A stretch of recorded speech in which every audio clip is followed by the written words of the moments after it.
All right, everybody. So today I have with us Miss Carly Clark Zimmer, who is one of our BodyMind ambassadors. And I'm just curious, Carly, what does BodyMind living mean for you? Hmm. Body mind living. This is such a loaded. We could talk about this for eons and days, but just in a little snippet, body mind living to me really means being quiet, listening, honoring what's coming up for me, honoring those little hits of intuition.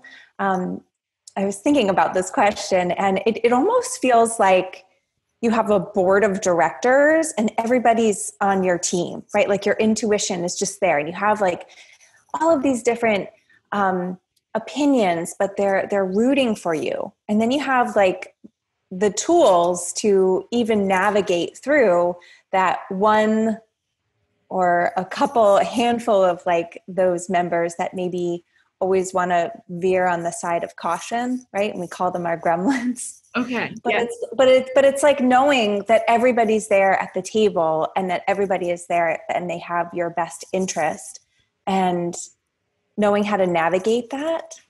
So it's just like listening deeply to my intuition, following that vision, following those moments where I'm being asked to step up and lead and lead by example. And even in those moments that feel scary, when like those members around the board table are like, oh, I don't know if you should do this. This is like, keep it to yourself and Just stay to small. clarify, so like the board members, are those like the fear voices? Are those like, I mean, for me, I have a board of directors that, sometimes are like my parents' voices. Yeah. Yeah. For me, there's like the visionary who's like excited and expansive and like they want to do amazing things and they have this big vision. And then yes, there are the fear voices that are like, you're a head of finance and operations and like all of these other voices, right? Yeah. But body mind living to me is knowing how to navigate that and like listening to all of them and knowing that I can follow the vision and honor what everybody else is saying too. So it's like, it's not cutting off any part of myself. It's just being able to listen to it all and having the tools to get quiet and then really following what is in the highest alignment for me and my journey and my experience here. And sometimes it surprises me. I know. Like I've like, Really? well, that idea of, how like, instead of cutting yourself off from something, like for me, there's a part of me, and I know you've been in like the personal growth world for a while. Like I always felt like there were places where I felt like I had to let go of the part of me that wasn't right or good and like find something over here. And what you're saying, it was really just like, I hear this openness, acceptance, again, like you said, navigating all those different parts of you. And there's like a grace underneath this that I'm hearing. There's just like a really integrative groundedness that I hear when you talk about it that way. Yeah, absolutely. It's just like this deep sense of knowing that I can take the next step and then the next step. And like, yeah, some of the voices it's scary, right? Because it's all unknown. None of us know what's going to happen, but it's like I always like to say like my intuition is very calm. Mm-hmm. And it's not even like really excited. It's just like very calm. Like this is the next step forward. Right. And I can take that excitement that I feel from new expansive ideas and bring in that calming intuition. And even the gremlins, right? They're often pointing me in the direction that I need to go of, oh, really? That's your next step. That's scary. Right. And the gremlins get loud, but then the intuition is there to just help me feel really calm and grounded and take that next step forward. That's awesome. And you mentioned also like it surprises you when you follow it and you followed your intuition, like all these things. Like what are some of the surprises that have shown up for you in your journey because you followed your intuition? Oh my goodness. There's been so many. So I'll just share the ones that are coming up real quickly. The first one was definitely when I decided to add coaching to my practice. And it was so scary because even though I'd read all the books and I was really into personal development, it was actually that voice leading me forward of, you can do this. And that felt really, it felt like something that was so big. And I wasn't used to using my voice and speaking in that way and actually telling my clients what I really thought. So that was a big hurdle that like I had to move through. And yet following that intuition, even though I was scared, even though I was going to mess up and screw it up and do it messy and all of that stuff, which I hated back then. That was one of the biggest moments, was just like a deep knowing of, you have already been coaching. You've read all the books. You've listened to so many of the podcasts. Like, you can do this. Yeah. And it was like a deep trust in knowing to follow that. Yeah. And it's been almost 4 years since then. And I just like, there's still never, that passion has not left at all. It's only just grown and grown and grown. And one of the things that I admire about you is your commitment to embodiment, like really being at the heart and soul of your work and how you work with clients, even if you're talking about tech and, business stuff, you always bring it back to that embodiment. And I also just want to say these two threads I hope are related. As I've watched you follow your intuition and own this coaching role, I feel like all these people around you are elevated with you. Like, it's not just that you've had all these surprises and all these benefits. It's that we've literally seen so many people in your sphere become more embodied, like step up, be called up for themselves. So I guess, so with this idea, I don't know if there's a question in that, but with this idea of embodiment being the center, like, what does that mean for you to really, when you're doing tech, when you're doing the business stuff, when you're being a wife, how does that embodiment factor in for you? It's a question that I think about so often every day. And for me, it's really coming back to the simple question of, how does that feel in my body? Mm-hmm. Right? Where do I feel it in my body? Does that feel good? Does it feel, all of these decisions, no matter what they are, it's just like using your body as that compass of, does this make me lean forward or does it make me shrink down? And that doesn't always mean that like everything is fun and expansive and light. We're doing some pretty deep work right now in our lives, right, in the world. And some of it is hard, but it's still that thing that's like making me lean in. Yeah. And so I just look for those subtle shifts.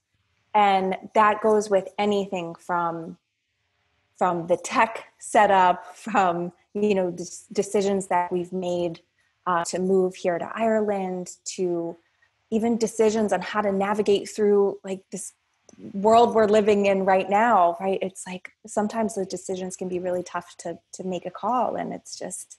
Yeah, and you just trust, like, you're following what's showing up in your body. Yeah, to me that embodiment can simply be like those little movements of, is it pulling me in or is it making me want to shrink away?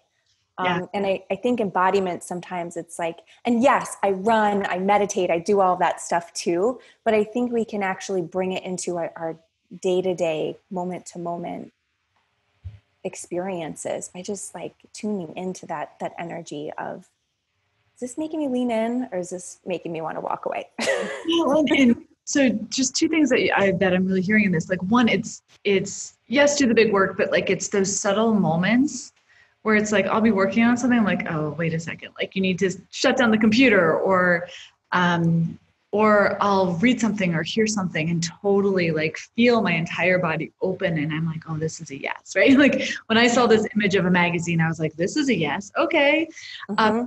The other thing that I think is so interesting in this is that you mentioned that following that embodiment, yes, you're following the opening, you're following that, like, your body is saying yes, but it doesn't mean it's easy or perfect or, all yoga and all meditation. You have made some really powerful choices. You've stepped up in a lot of ways. Like, are there moments when that embodiment where you feel your body say yes, and then you're like, oh snap, now I got to do that. Does that ever happen to you? Yes, definitely. It happens. It happens a lot. I think as we're being called in as business owners, right, and as leaders of our communities, yeah, it's like doing our own inner work, and then sharing that with our communities, letting them know what we're doing, and it's uncomfortable, and it takes commitment, and it takes persistence.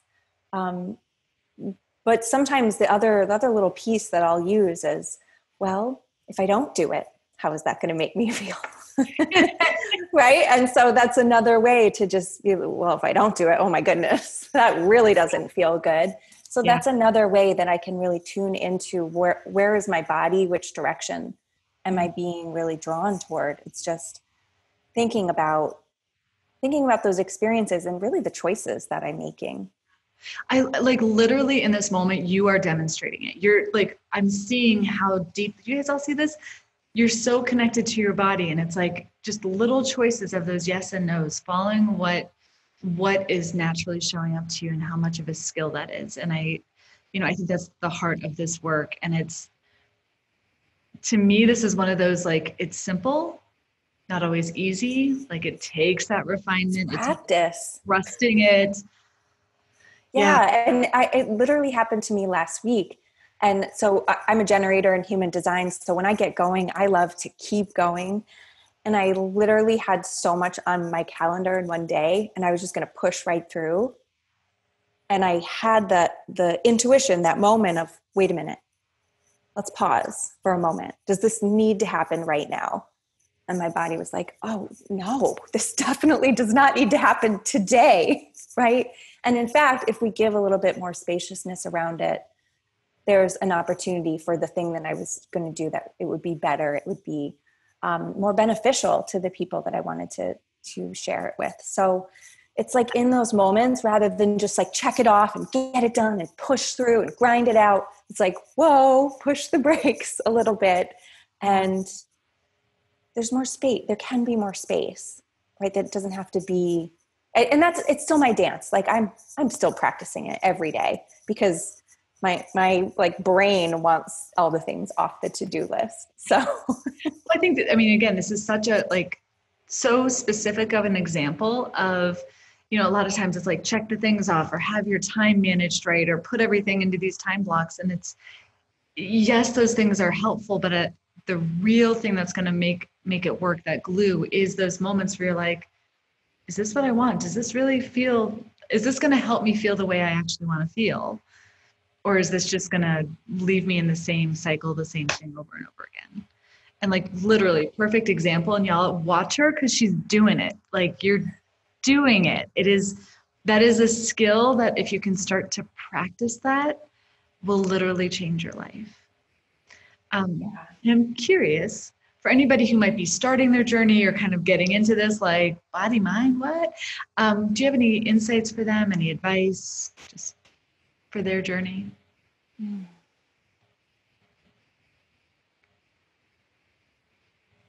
yes. And I think it's, you have the ability to connect with yourself in a way that I think is like a deep knowing, like, that you have that ability. And it's a lot of outside things and people and systems that tell you that you don't. And it's just like this process of coming back home to your body and slowly starting to trust and listen, and just get a little bit quiet.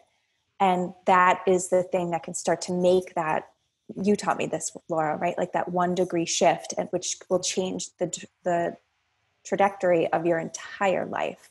Yeah. So I think it's just getting started, meet yourself wherever you are, and starting to play with that energy, and like the leaning forward, and you can play with your body language is a really fun way just to start. Just notice your body, how you feel when you're around certain people, or in situations, or when you hear something on the TV, and just like starting to play with that in really low stakes situations And that can really start to develop that awareness. So just Such meet a good yourself key. where you are.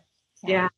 Remember, I used to watch all my massage clients, like they would literally be like, oh, you know, like you could see people and how they responded to things when they talked about stuff. So just keying in is a great place to start bringing that awareness in, and then you can start to shift it.